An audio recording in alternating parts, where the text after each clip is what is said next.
کیا ہے؟ کہ یہ سازش ہے، غلط فہمی ہے، یا اس میں جہالت ہے، یا اس کی کیا کیفیت ہے؟ اس میں دونوں پہلو ہیں. سازش بھی ہے، جس سے مجھے خبر ملی تھی کہ ضیاء الحق نے اس مصیبت کو سامنے لانے کی بہت کوشش کی گئی تھی تاکہ شیعوں کو 2 حصوں میں 3 حصوں میں تقسیم کر دیا جائے، کیونکہ اس نے شیعوں سے ایک سخت تھپڑ کھایا تھا جب مطالبات قبول کرنے پر وہ مجبور ہو گیا تھا. تو اس نے دیکھا کہ یہ علی کے نام پہ جمع ہوتے ہیں تو ان کو علی کے نام سے مختلف کرنے کی کوشش کی جائے، اور کچھ لا علمی، بے بردباری، دونوں طرفوں سے سنگین الفاظ، سنگین موقف اختیار کرنا، یہ اس آتش کو اور بھڑکا رہا ہے. اس کا شرعی نقطہ نظر سے یہ ہے کہ جیسے آپ نے کہا یہ ایک فقہی مسئلہ ہے، اس کو ہر انسان اپنے مرجع تقلید کے اعتبار سے اس پر عمل کرے. کسی دوسرے کیچڑ اچھالنا یہ جائز نہیں ہے. جو جس کی تقلید کرتا ہے البتہ اس کی پہلے تقلید درست ہو، تقلید درست کرنے کے بعد پہلے جو وہ اس کا مرجع کہے اس کو وہ اس کو اپنے راہ عمل قرار دے اور اس پہ چلے. میرے فتوے کے مطابق اذان میں ثواب کی خاطر، لیکن جیسے کہ میں نے توضیح مسائل میں کے حاشیے میں اور میرے دین اصلی جو رسالہ میں نے اپنے قلم سے لکھا ہے، دین القیم میں لکھا ہے کہ یہ اس کو یہ باعث ثواب ہے.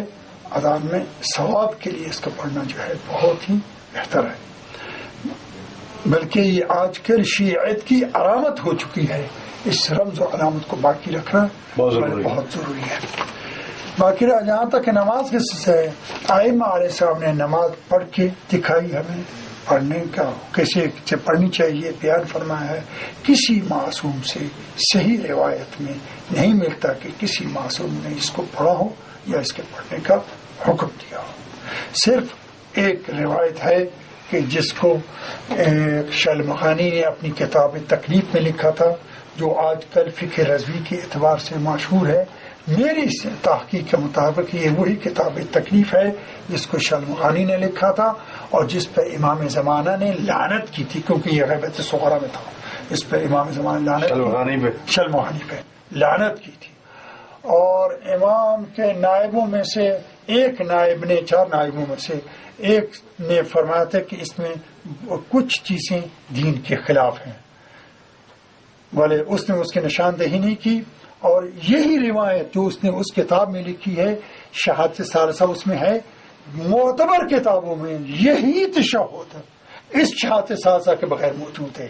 اس کا مطلب ہے کہ اس نے وہاں سے لے کر اس کو خود اس میں داخل کیا. اور اس میں یہ بھی لکھا ہے اس نے کہ آپ وضو میں پاؤں کو دھو بھی سکتے ہیں، مسح بھی کر سکتے ہیں. مجھے تعجب ہے کہ جو لوگ اس کتاب فقہ رضوی پر اس بات کے تو اس کی مانتے ہیں، اس کی بات جو کیوں نہیں مانتے. اور اس نے اذان و اقامت میں بھی شہادت ثالثہ کو نہیں لکھا ہے، تو اس کو کیوں نہیں مانتے؟ جس کا مطلب یہ ہے کہ جو آپ کی مرضی کے مطابق ہو، آپ کی خواہش کے مطابق ہو، وہ تو مانتے ہیں. دین یہ نہیں ہے. دین یہ ہے کہ جو مولا نے حکم فرمایا ہے اس کو مانو، خواہ میری خواہش کے مطابق ہو یعنی خواہش کے مخالف ہو، یہ مانا. لہذا اور میرے فتوے کے مطابق آپ کو نماز میں خواہ نماز واجب ہو یا نماز مستحب ہو، نافلہ ہو، قنوت میں اور رکوع میں تسبیح واجب کے بعد اور سجدے میں تسبیح واجب کے بعد دعا کی صورت میں خدا کی وحدانیت، مولا کی وحدانیت کا اقرار کیجیے اور امیر رسول کی رسالت کا اقرار کیجیے، یا صرف مولا کی ولایت کا اقرار کیے، خدایا میں مولا امیر المومنین علیہ السلام کی ولایت اور خلافت بلا فصل کا بلے معتقد ہوں، میں اس کے واسطے سے میں اپنی فلان حاجت تم سے طلب کرتا ہوں، اس کو پورا کیجیے. لیکن مجھے تشہد میں اس کو پڑھنے کی اجازت نہیں ملی. اور واضح رہے کہ جس عالم نے بھی اس تشہد کو شہادت ثالثہ کے ساتھ لکھا ہے اس کا اصل مصدر وہی کتاب ہے، وہی کتاب ہے، اسی سے اس نے لکھا ہے. اور مجھے بہت تعجب ہے کہ اس کو اپنی مرضی میں لوگ کیوں کر رہے ہیں. دیکھیں کہ ہم مغرب کی 3 رکعتوں کو 4 نہیں کر سکتے ہیں، ایک رکعت میں ایک سجدے کی دو سجدے کو یا ایک سجدہ نہیں کر سکتے ہیں، یا 4 سجدے نہیں کر سکتے ہیں، 2 رکوع نہیں کر سکتے ہیں. اس لیے اس طرح ہم نماز میں کسی کی کمی و زیادتی نہیں کر سکتے. اور جیسے ہمارے 12 امام ہیں تو 12 ہی رہیں گے، ہم 13 نہیں بنا سکتے ہیں. ہر روز کی 5 نمازیں 5 ہی رہیں گی، اور وہ زیادہ یا کم نہیں ہو سکتی. ہم خدا کے بندے ہیں، خدا کے ہی بندے رہے. اور واضح رہے کہ آج کل اذان میں شہادت ثالثہ امام امیر المومنین علیہ السلام کی خلافت بلا فصل کا اعلان جو ہے، یہ مومن کی نشانی بن چکا ہے، ایمان کی نشانی بن چکا ہے. اس کو ثواب کے لیے جاری رکھنا بہت ضروری ہے، بہت ضروری ہے. البتہ اس کو بدعت کہنا، جب تک کہ کوئی اس کو اذان یا اقامت کی جز نہیں کہتا، جو بدعت کہتا ہے، اس کو بدعت کہنے والا وہ خود اس فتوے کا ذمہ دار ہے. اس کے میں اور میرے باقی بھائی علماء جو ہیں اس کے ذمہ دار نہیں. بھلے البتہ اس کو جز اذان و اقامت نہ سمجھا جائے، جز ایمان سمجھا جائے. جو ایمان کے بغیر نہ نماز قبول ہے، نہ اذان قبول ہے، نہ اقامت قبول ہے، نہ روزہ قبول ہے، کچھ نہیں ہے. امیر المومنین کی ولایت جو ہے وہ جز ایمان ہے، اور اس کے بغیر کوئی عمل بھی قبول نہیں ہو سکتا. لیکن اذان اور اقامت کو جز کی صورت پہ نہ پڑی جائے، بلکہ اس کو ثواب کے لیے مومن کی علامت کے اعتبار سے اس کو پڑھا جائے. یہ بہت ہی باعث ثواب ہے. بلکہ میں مومنین کو دعوت دوں گا کہ اس کو ہمیشہ کے لیے ہر صورت میں اس کو جاری رکھا جائے اور اس کو نہ چھوڑا جائے.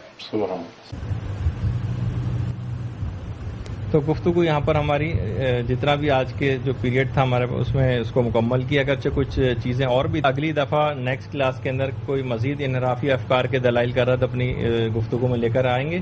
وصلی اللہ علی محمد و آلہ الطیبین الطاہرین. جی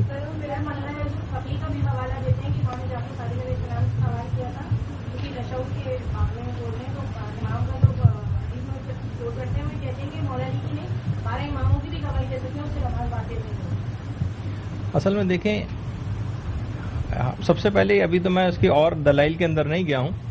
کسی بھی کتاب کے اندر کسی حدیث کا فقط لکھا ہونا اس کے لیے کافی نہیں، ورنہ آپ کو ایسی قسم کی احادیث جو ہیں ابھی آپ کو اگر چاہیں تو ہم سنا سکتے ہیں کہ پھر اگر حدیث کو، یہ تو اخباریوں کا اصل میں نظریہ کہ جو حدیث ملے اس کو اس پر بعین ہی من و عن عمل کرو اور علم الرجال کے اندر جانے کی کوشش ہی نہ کرو. پھر کیا وجہ ہے کہ 80 ہزار حدیثیں، بہت سے جو لوگ پکڑے جاتے تھے فتنے وضع حدیث کے نام سے کتنی کتابیں لکھی گئیں.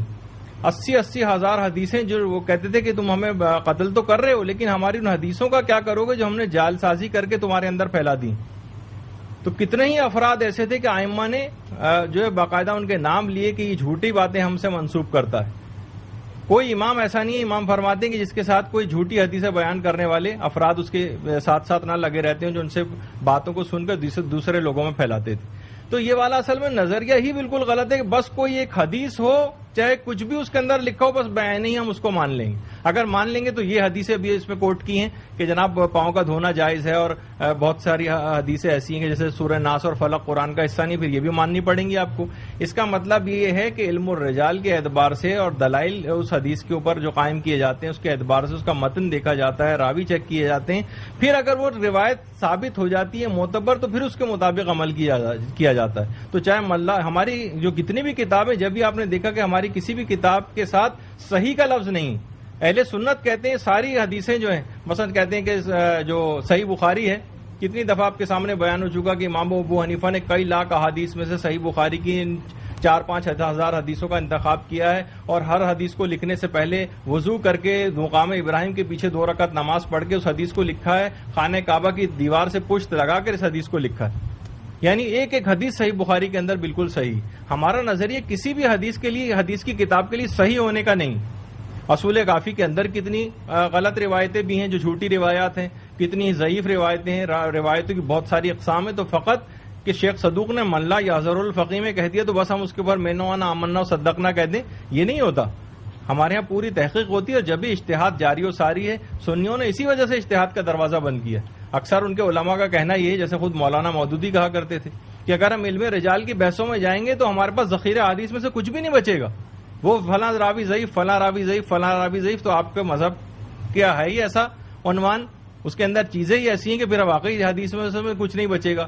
لیکن ہمارے علماء نے جو اجتہاد کو جاری و ساری رکھا ہوا، اس کا دروازہ اس وجہ سے ہی بند نہیں کیا. یہی وجہ ہے کہ آج اگر اہل سنت اجتہاد کے دروازے کو کھولتے ہیں تو ان کو معلوم ہے کہ اس کا نتیجہ یہ ہوگا کہ پھر کوئی حدیث ہمارے پاس نہیں بچے گی، پورا مذہب خطرے میں پڑ جائے گا، لہٰذا اجتہاد کے دروازے کو بند کرو. تو یہ اخباری جتنے ایسے حضرات ہیں کہ جو اجتہاد و تقلید کو نہیں مانتے، یہ بھی اجتہاد کا دروازہ اسی وجہ سے بند کرنا چاہتے ہیں. تو بہرحال یہ کہ یہ اس قسم کی بہت ساری احادیث ہیں. ہو سکتا ہے کہ اس کے اندر اچھا بہت سارے ایسے ہیں جیسے تشہد کبیر، اس کے اندر بہت سارے تشہد کے مستحب اجزاء بھی. وَأَنَّ عَلِيٌّ نِعْمَ الْمَوْلَىٰ مثلاً بہت سے علماء تک آیت اللہ بہجت تک پڑھا کرتے تھے، لیکن قصد جزیت نہیں ہونا چاہیے. کس نیت سے پڑھا جانا چاہیے؟ بطور دعا ہونا چاہیے، بطور ذکر ہونا چاہیے، یا قرآن ہونا چاہیے. مثلا دیکھیے قرآن کو تو پڑھنے کی اجازت ہے نا، لیکن آپ خود دیکھتی ہیں کہ نماز میں اگرچہ قرآن پڑھنے کی اجازت ہے لیکن سجدوں والی آیات پڑھنے کی اجازت پھر بھی نہیں ہے. آپ کہیں گے بھائی یہ کون سا ایسا قرآن ہے، یعنی کون سی ایسی نماز ہے جس میں قرآن پڑھنے سے نماز باطل ہوئی جا رہی ہے؟ جو بھی آیات سجدہ میں پڑھنے سے کیا نماز باطل نہیں ہوتی جان بوجھ کے اگر پڑھا جائے؟ تو بہرحال یہ مسئلہ صرف یہاں کی حد تک نہیں رہ جاتا کہ ہم صرف کسی بھی عالم کو یا اس کی کتاب کو فقط کوٹ کرتے ہیں کہ اجتہادی مسئلہ ہے جس میں پوری تحقیق ہوتی ہے کہ روایت صحیح ہے یا نہیں ہے. اگر صحیح ہوتی ہے تو اس پر عمل کیا جاتا ہے، اور اگر صحیح نہیں ہوتی تو اس کو پھر رد کیا جاتا ہے. تو کیونکہ ان تمام روایات کے اندر اس کی تحقیق ہونا ضروری ہے. اور یہ جتنے بھی احادیث یہ چاہے ملا یاسر الفقی کے اندر کوٹ کی گئی ہوں اور کتابوں کے اندر، آپ نے دیکھا کہ لوٹ پھر کر کے ان کا رابطہ ہو رہا ہے فقہ الرضاوی سے، فقہ الرضا سے، جس کے متعلق ثابت ہو چکا ہے تقریباً اب کہ یہ شلمغانی کی کتاب ہے جس میں اس نے بہت ساری چیزیں جو ہیں وہ داخل کر دی ہیں. تو لہٰذا اس لحاظ سے سب کا مدرک اور ماخذ وہی ایک کتاب بن جاتی ہے. وہ نقل در نقل ہوتے ہوئے بہت سارے حوالے آپ کے پاس آ رہے ہیں، لیکن ان سب کا مصدر ایک ہی کتاب ہے بس. تو بہرحال تفصیل اس پہ اور بات ہو سکتی ہے، لیکن اگلے لیکچر کا وقت ہونے والے ہیں. وصلی اللہ علی محمد وآلہ الطیبین.